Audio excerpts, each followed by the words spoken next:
10. Marque lo correcto sobre el uso de sulfonamidas durante la gestación. Sulfas puedes utilizar si no es teratogénico.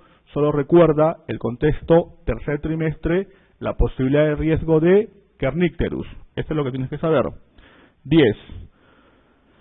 A. No cruzan la placenta. Eso es incorrecto, ¿no? Si cruza la placenta. B. Su acumulación en gestantes provoca el denominado síndrome del bebé gris. Eso lo produce cloranfenicol. Cloranfenicol, síndrome del bebé gris, síndrome gris de recién nacido, que recuerda es un colapso cardiovascular. C. No se recomienda su uso durante el primer trimestre por el riesgo de kernicterus en el neonato. Eso es incorrecto. No se recomienda su uso durante el tercer trimestre. Durante el tercer trimestre. No se recomienda su uso durante el tercer trimestre por el riesgo de kernicterus en el neonato. Recuerda que compite con la bilirrubina por la albúmina, ¿sí? Recuerda, y esto hace que aumente las cifras de bilirrubina que condiciona fijación en ganglios basales. Ese es el kernicterus, ¿no? Por lo tanto, la respuesta correcta D. No se recomienda su uso durante el tercer trimestre por el riesgo de kernicterus en el neonato. 10D. 11. Marque lo incorrecto sobre el uso de tetraciclinas. Tetraciclinas no debes utilizar. Se contraindica. Es una contraindicación relativa, pero no debes utilizar.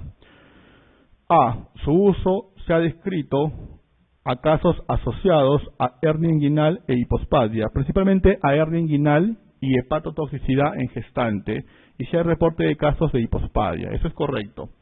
En la gestante, a altas dosis puede provocar hígado graso agudo, sí, o hepatotoxicidad. Eso también es correcto. C. Cruzan la placenta. Eso es correcto.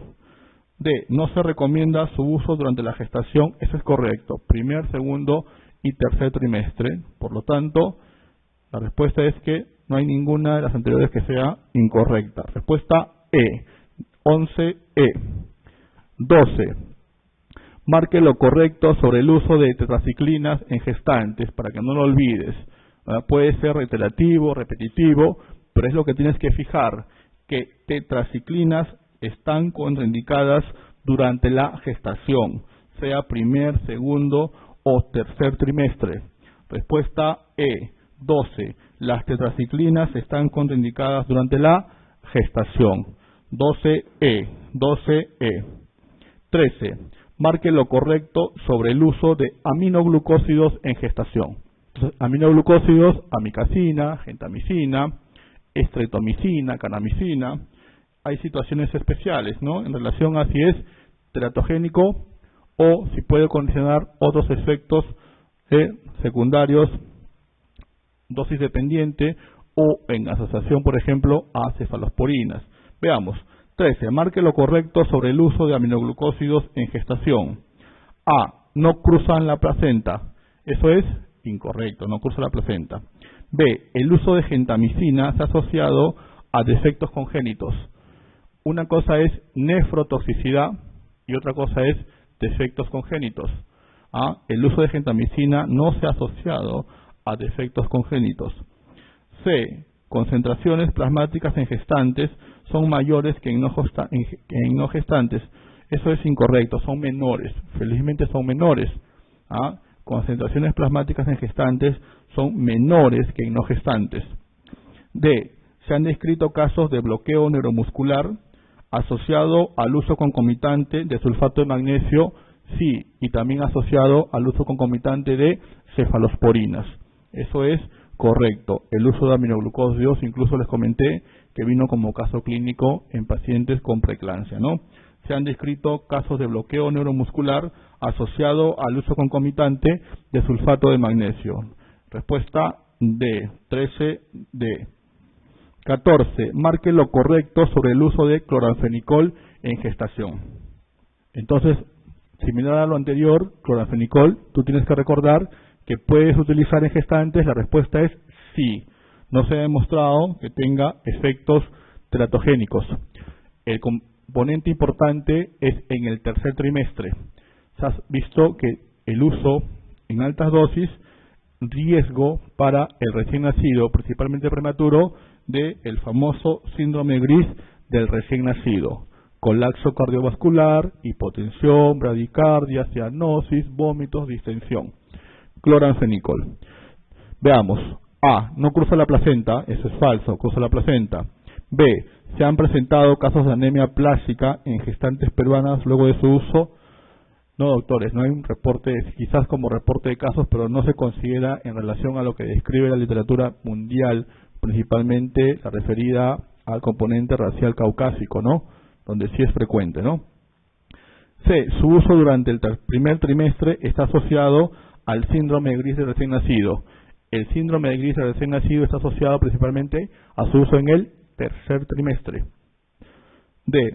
Su uso durante el tercer trimestre está asociado al síndrome gris del recién nacido, principalmente a altas dosis. Respuesta D. 14. D. 15. Marque lo correcto sobre el uso de metronidazol. En gestantes, la indicación de metronidazol se establece por recomendación del Colegio Americano de Ginecobstetricia una sola indicación, ¿no? Amebiasis. Durante el primer trimestre se contraindica. No se usa para tricomoniasis, no se usa para vaginosis bacteriana. 15. Marque lo correcto sobre el uso de metronidazol en gestantes. A. Categoría D según FDA. Eso es incorrecto, ¿no? B. Se contraindica su uso durante el tercer trimestre. Incorrecto.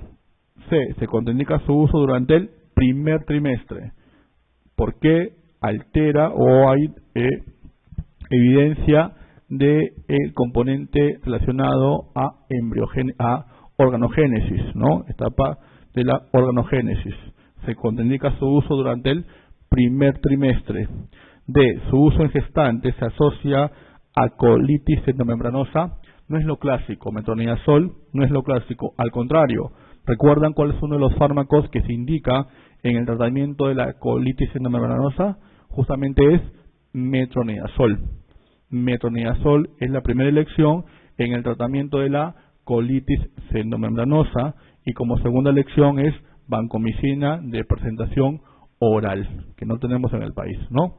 Entonces, respuesta C. Se contraindica su uso durante el primer trimestre metronidazol. Cuando hablamos de antivirales en gestación, vamos a referirnos básicamente a los que son utilizados en diferentes procesos infecciosos virales, exceptuando infección por VIH, que va a ser un tema aparte entre lo que es transmisión vertical. Este es un panorama de los principales antivirales. Ya quisiéramos tener de repente todo de algunos, el 50% de ellos. Los que tenemos en nuestro país, y son motivo de preguntas, son referidos básicamente al tratamiento de las infecciones herpéticas. Y el fármaco de bandera o fármaco de elección en gestantes va a ser el uso de aciclovir. Igual como hemos hecho el ejercicio clínico para los antibacterianos, de lo que deberíamos usar y lo que no deberíamos usar, es el mismo contexto para antivirales. Si te preguntan en contextos de resumidas cuentas, si tú puedes utilizar aciclovir en gestante, la respuesta es sí. Es más, deberías utilizar aciclovir en gestantes, porque se ha demostrado que disminuye la sintomatología y disminuye el riesgo de infecciones diseminadas. Hablando del escenario de infecciones herpéticas, sea por herpes genital, herpes oral, por varicela o por zóster o encefalitis herpética. Entonces, aciclovir es un fármaco que tenemos que utilizar sin ningún tipo de cuidado, salvo el contexto asociado a algunos efectos secundarios no teratogénicos, sino básicamente alteraciones gastrointestinales, algún contexto de rash que va a ser transitorio. Hay prodrogas que contemplan también características similares al aciclovir, como es valaciclovir, ¿no? Que en nuestro medio todavía está siendo usado en menor contexto por el tema del económico.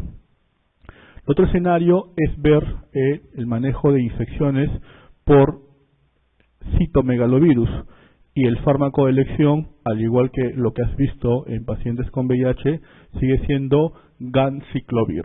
Entonces, infecciones herpéticas, sencillo, aciclovir. Infecciones por citomegalovirus, ganciclovir. Y sigue siendo válido ganciclovir si está asociado a efectos relacionados en médula ósea.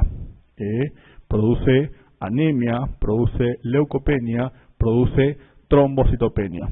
Ganciclovir, si hay una recomendación, vamos a verlo, que no hay que utilizar durante el primer trimestre de gestación. Durante el primer trimestre. Entonces, infecciones herpéticas, aciclovir. Infecciones por citomegalovirus o enfermedad por citomegalovirus, ganciclovir. En los últimos años, básicamente en el 2009, el contexto de la epidemia o de la pandemia atribuible a influenza. Influenza, recuerda, en sus diferentes tipos: influenza A, influenza B, influenza C. En nuestro medio, la influenza A, la influenza B y los subtipos que ustedes conocen en relación a la presencia del componente H o N, ¿no? Que contempla la famosa influenza A, H1N1, o los otros subtipos que han circulado en nuestros medios, H3N2, H3N5. Fármaco de elección para el tratamiento de la influenza, por ejemplo, a H1N1, oseltamivir. Podemos utilizar en gestantes. La indicación en pandemias o en epidemias, según OMS, debes utilizar. En gestantes debes utilizar. Entonces, recapitulando: infecciones herpéticas, aciclovir. Infecciones por citomegalovirus, ganciclovir, salvo primer trimestre. Infecciones por influenza, por ejemplo H1N1, oseltamivir. Y así vamos a ir desarrollando en relación a lo que contemplan los diferentes fármacos, ¿no? Una de las preguntas clásicas va a ser relacionada justamente, que lo hemos adelantado, a este fármaco que es la ribavirina. La ribavirina, recuerda que estaba en la categoría X, así, ponle así, táchalo, una X, porque es de contraindicación absoluta. Se ha demostrado efectos teratogénicos, inclusive independientemente de la dosis. Recuerda que para demostrar los efectos teratogénicos en los animales se emplea altas dosis, inclusive mayores a las utilizadas en grupos humanos. Se ha demostrado asociada a mortalidad fetal. Pero ¿para qué usas ribavirina? ¿Cuál es la indicación de ribavirina? ¿Recuerdas? ¿Para qué usamos ribavirina? Porque acá estamos hablando del escenario de gestantes. O sea, es el escenario donde no hay que utilizar. Está contraindicado. Pero ¿cuál es su indicación de ribavirina? Ribavirina es un antiviral de gran eficacia que básicamente se describe, no es la única indicación, pero se describe para el tratamiento de la infección por virus sincitial respiratorio. Virus sincitial respiratorio que condiciona las famosas bronquiolitis, ¿no? Que es la pregunta clásica en pediatría, ¿no? Te describen el cuadro clínico, pero recuerda, si la etiología, el contexto es bronquiolitis, agente etiológico más importante, virus sincitial respiratorio. Indicación, el uso de ribavirina, ¿no? En las formas leves a moderadas, la administración en nebulizaciones, y las formas severas, la administración parenteral. También ribavirina tiene indicación en algunas llamadas fiebres hemorrágicas virales. A propósito de lo que ustedes están viendo sobre ébola, ¿no? No es la única forma de fiebre hemorrágica viral. Existen otras donde ribavirina también tienen indicación. Hay una que no les van a preguntar, pero solo para contemplar el comentario, se llama fiebre de Lassa. Fiebre de Lassa, sí, LA, 2 S, A, fiebre de Lassa. Tiene indicación el uso de ribavirina. Entonces, virus sincitial respiratorio, fiebre de Lassa, que es un tipo de fiebre hemorrágica viral. También la literatura describe que lo han utilizado, por ejemplo, para infecciones por adenovirus, ¿no? Pero que no es de mayor uso. En los últimos 5 años toma relevancia porque la ribavirina asociada al uso de interferón es uno de los tratamientos de elección para hepatitis C crónica. ¿Ya? Entonces, mira, tiene varias indicaciones. ¿Ya? Ribavirina asociada al uso de interferón o PEC-interferón, indicación en el tratamiento de hepatitis C crónica. ¿Qué es lo que se viene, doctores? Ya estamos tratando VIH, ya estamos tratando hepatitis B crónica, y ya les adelanto, tenemos el único paciente en el ministerio que lo estamos tratando contra hepatitis C crónica en el hospital. Entonces es lo que ustedes van a de repente en algunos años, si eligen la especialidad o la especialidad de medicina interna o gastroenterología, van a tener pacientes con hepatitis C crónica, que no es que no haya, sino que no los detectamos, no hacemos el diagnóstico. Entonces vamos a ver, amantadina y rimantadina es para la influenza A, ¿sí? La influenza A o la influenza estacional, ¿no? Estacional. Acá el comentario, la mibudina, ¿recuerdas?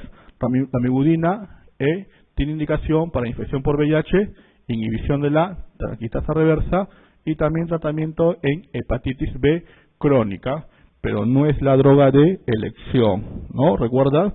No es la droga de elección. Nuevamente, ¿cuál es la droga de elección para tratamiento de hepatitis B crónica?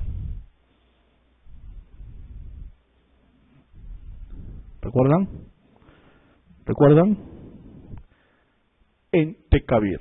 Entecavir, norma técnica nacional, droga de elección para tratamiento de hepatitis B crónica, entecavir. Entonces, ese es un breve resumen de lo que vamos a ver. Veamos. Antivirales. El aciclovir cruza la placenta, como lo que hemos descrito para antimicrobianos, y sus concentraciones plasmáticas, esto es importante. Mira, varía en relación a lo que hemos visto anteriormente. Concentraciones plasmáticas en el cordón umbilical son más altas que las concentraciones plasmáticas maternas. No se ha observado un incremento del riesgo de malformaciones fetales en gestantes, en los neonatos de mujeres embarazadas que han sido tratadas con aciclovir durante el primer y tercer trimestre del embarazo. Por lo tanto, tú puedes utilizarlo. Estos son, ¿no?, parte de la estructura de lo que habíamos mencionado, la aciclovir, las prodrogas, el aciclovir, la ribavirina, la mibudina, o las formas dadas por el tratamiento para influenza, dada por amantadina o rimantadina. ¿Cómo actúa el aciclovir? El aciclovir, su mecanismo de acción, si te preguntara, para que actúe el aciclovir, tiene que pasar desdoblarse a las formas trifosfato, ¿no? Formas trifosfato, y lo que hace es inhibe esta enzima. Es una ADN polimerasa herpética, ¿no? Inhibe la ADN polimerasa herpética. Actúa a ese nivel el aciclovir.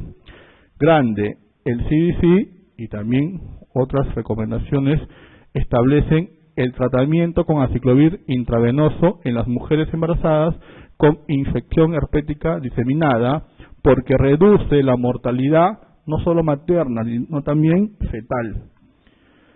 El tratamiento con aciclovir oral en las infecciones genitales primarias previene las complicaciones de la infección herpética, como retraso en el crecimiento intrauterino, prematuridad y la infección herpética neonatal. Hemos visto, o vamos a verlo cuando veamos TORCH, la importancia del tratamiento para justamente evitar el herpes neonatal.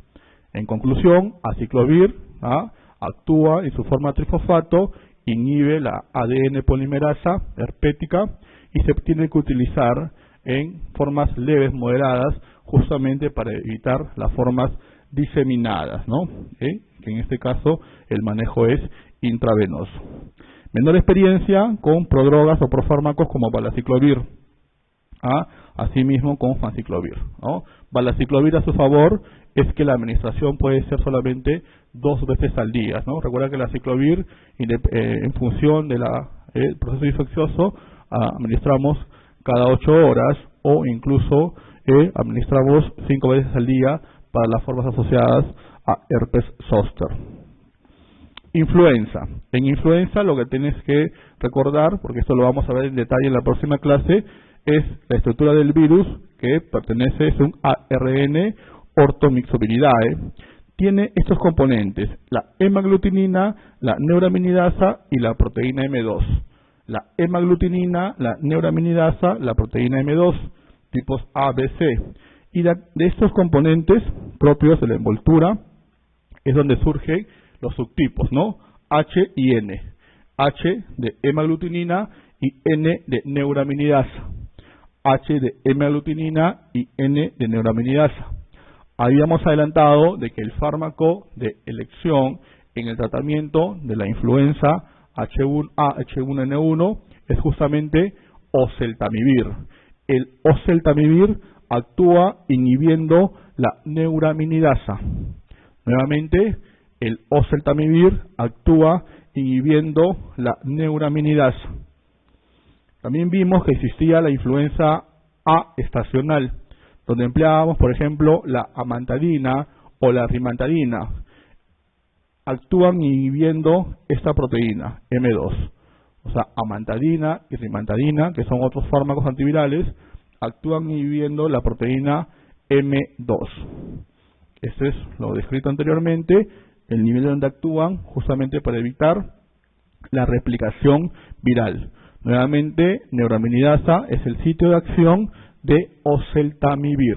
Oseltamivir, presentación 75 miligramos. Antivirales activos predominantemente frente a los virus influenza. No hay datos acerca de la transferencia de los antivirales como la amantadina y rimantadina y de los inhibidores de la neuraminidasa. Oseltamivir, que es el que se utiliza con mayor frecuencia, el que se tiene mayor experiencia. No es el único, también existe el zanamivir, mecanismo de acción también y similar, actúa a nivel de la inhibición de la neuraminidasa.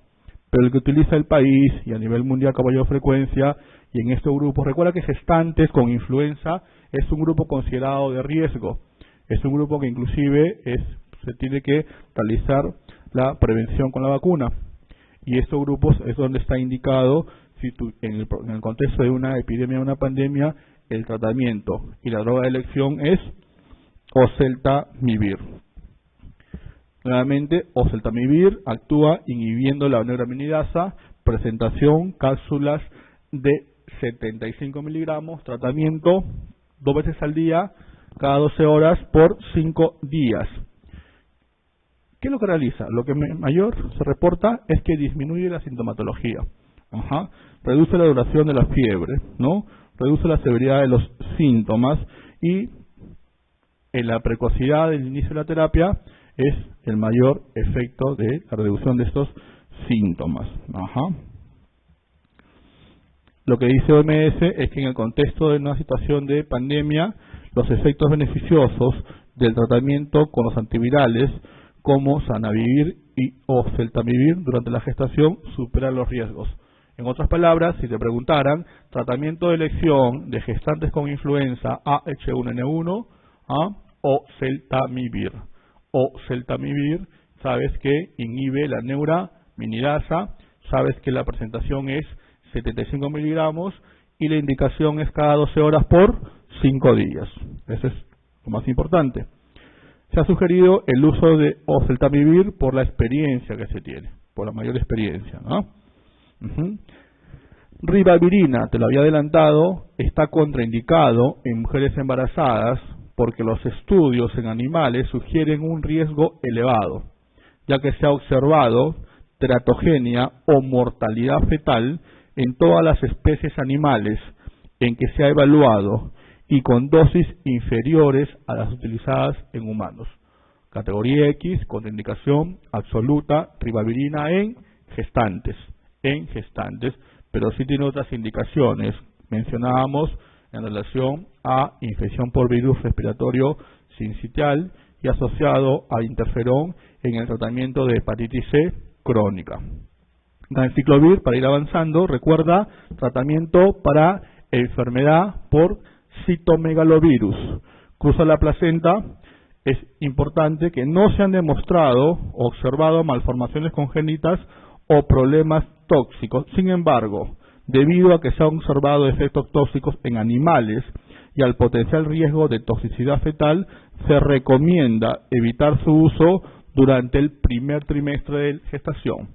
Ganciclovir, tratamiento de enfermedad por citomegalovirus asociada a depresión de médula ósea, condiciona leucopenia, condiciona a trombocitopenia, anemia, y también se ha demostrado en animales toxicidad fetal. Por lo tanto, no se recomienda su uso durante el primer trimestre de la gestación.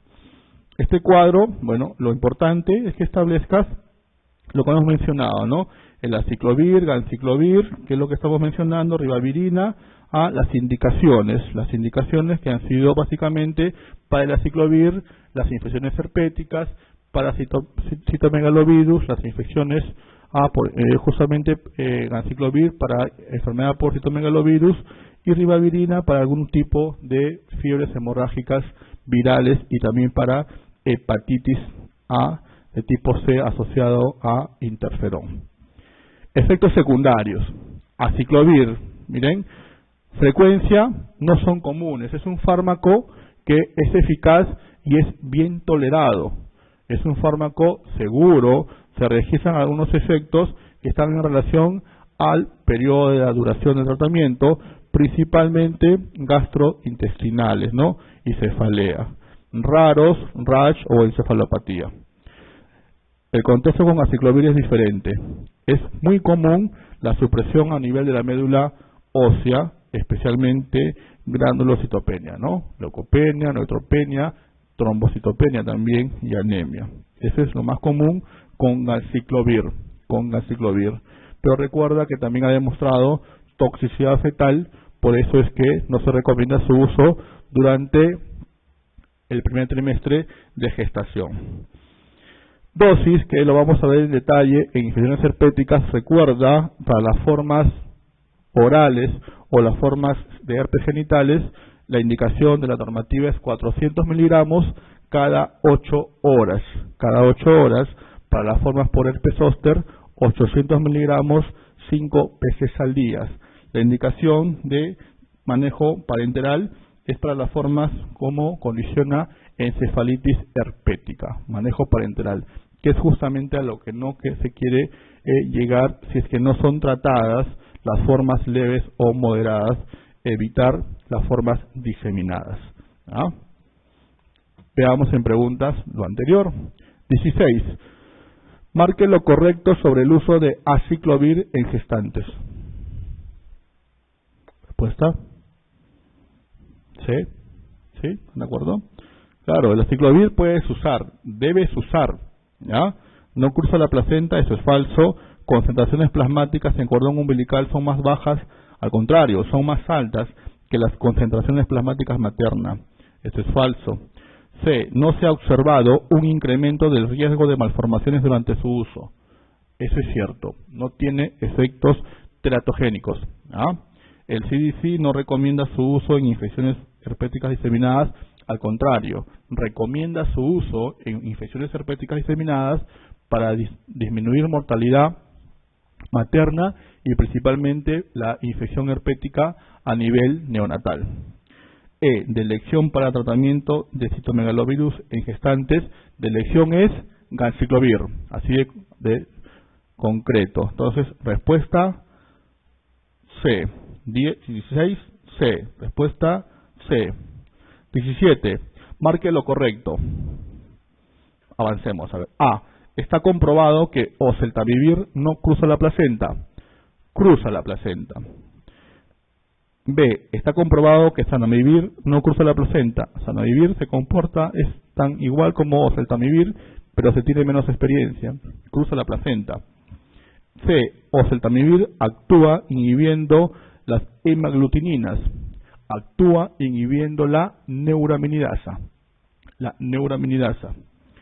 D. Los efectos beneficiosos del uso de oseltamivir durante la gestación superan los riesgos, por eso que es recomendación de CDC, de OMS, tratamiento de gestantes con influenza, el uso de oseltamivir. Recuerda, 2 veces al día por 5 días. 17D. 18. Marque lo correcto sobre el uso de ganciclovir en gestantes. Respuesta similar a lo anterior, ¿no? Entonces, ganciclovir, recuerda que no ha demostrado efectos teratogénicos. Está relacionado en el primer trimestre con toxicidad. Por lo tanto, recuerda que es un fármaco que produce alteración a nivel de médula. Por lo tanto, se condiciona su uso o no se indica su uso durante el primer trimestre de gestación. Respuesta C. 18C. Se recomienda evitar su uso durante el primer trimestre de gestación.